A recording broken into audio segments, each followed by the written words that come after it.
The Grimoire of the Shadows.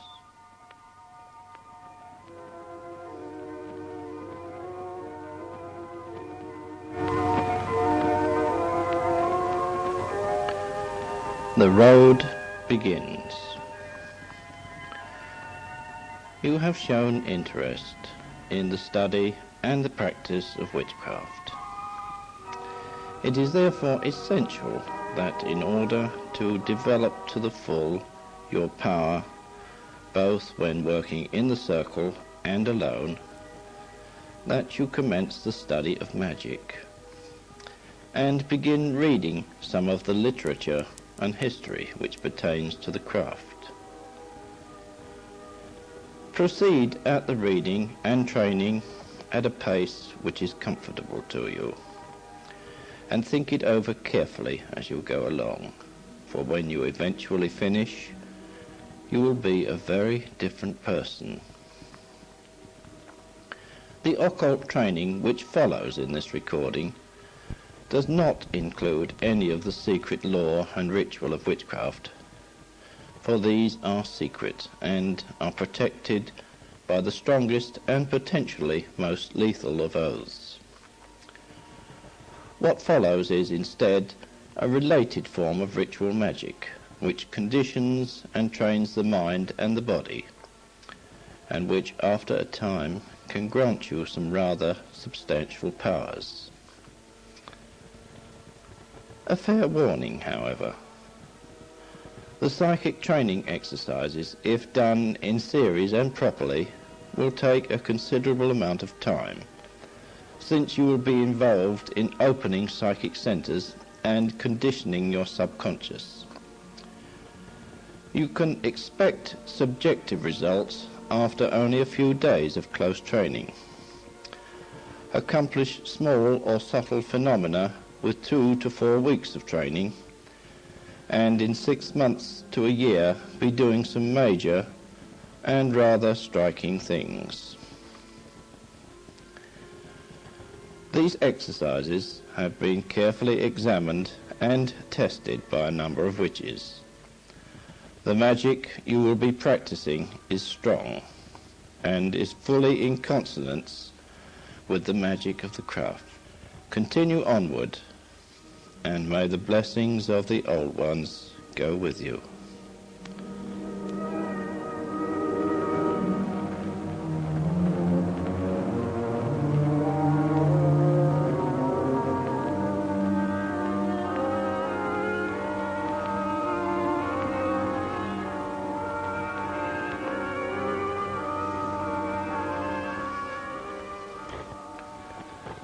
The theory of magic. In the study and practice of magic, it is important that you adopt the proper mental attitude. The feeling that anything can be accomplished if one wills and desires that it be done. In other words, you may bring forth whatever you resolve to bring forth.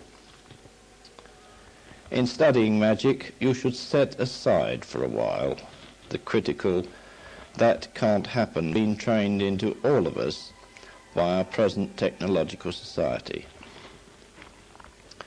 For the time being, accept that magic and its various principles are what they claim to be. And in time you will see that the ancient arts do not contradict science, but supplement it by filling an area that science does not cover.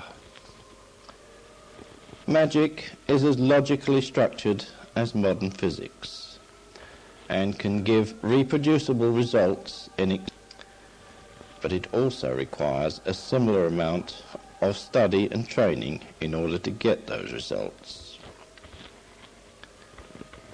Science in one noteworthy area, in the field of psychology, where facets common to both may be found. You may find that reading works on psychology, particularly the work of Dr. Carl Jung, will be a help in your magical studies.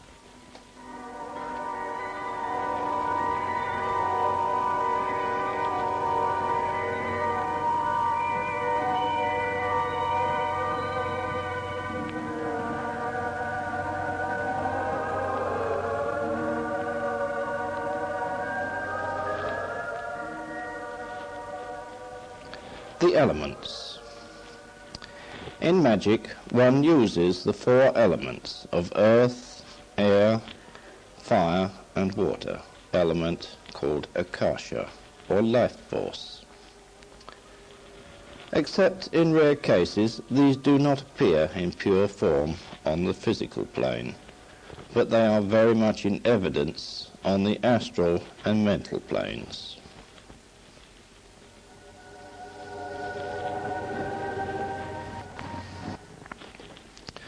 The principle of fire.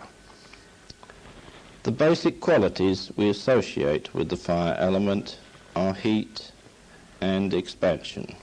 Polarities, or two ways in which it can act. For example, when the fire element is in its active or positive mode, it is constructive and creative. When it is in its passive or negative mode, it is destructive and dissecting. There is a certain magical force which is very closely related to the fire element and which is similar to electricity in many ways. For want of a better term, we will call it electrical fluid. And note the expansion of the fire element. Uses for this force will be discussed later.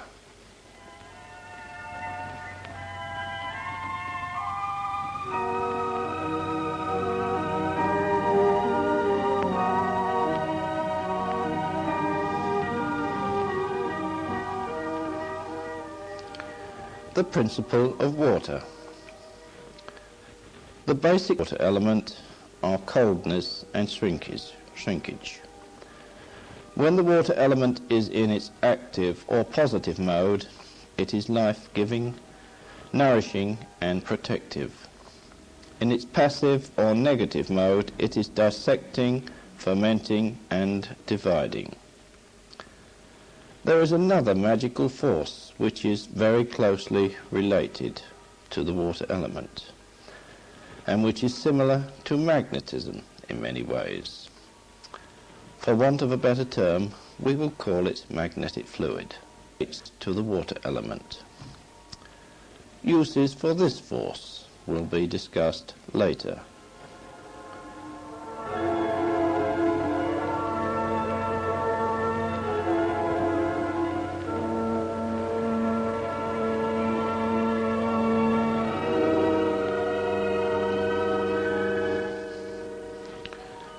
The principle of air. The air element is related to both fire and water, and is in fact the balance or mediator between the active and passive activities of fire and water. The air element has the dryness of fire and water.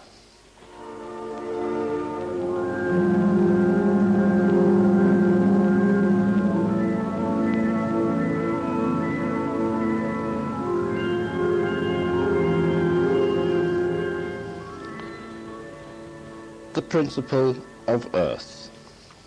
The earth element is related to air, fire and water, and in fact involves all of the other three in solid form. The properties of the earth element are heaviness, solidity and closeness. Since the earth element combines fire and water as well as air, we may consider the fluid in its vicinity to be electromagnetic. This force also has uses which we will discuss later.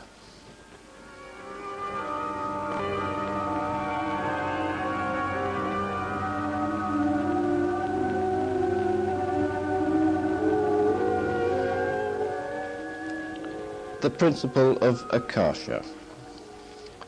The akasha, or ether, often called the life force, is the basic substance of the universe, and all of it. Akasha pervades all things, yet it is also the cause of all that exists. The etheric principle bypasses time and space, and is to a great degree beyond our understanding, though with proper training a witch can use it to great advantage in his or her magic.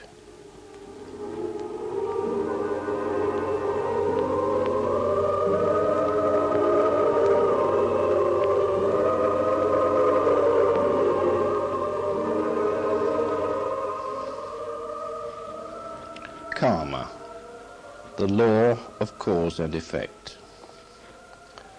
The law of cause and effect is rooted in the Akasha principle and is thus not affected by. This immutable law works everywhere from the most gross to the most extremely subtle manner. Every deed of ours either proceeds from a cause or is followed by a result, whether in the blinking of an eye or in 2,000 years. An ancient saying of the craft is, "The good ye do shall be returned to thee 3 times over. Doest shall also be returned to thee 3 times over." This is derived from Kharma. The balancing out of cause and effect may take place from moment to moment, day to day, year to year, or over a number of your incarnations. The significance of karma is very deep indeed, a subject well worth thinking about and worth much additional reading.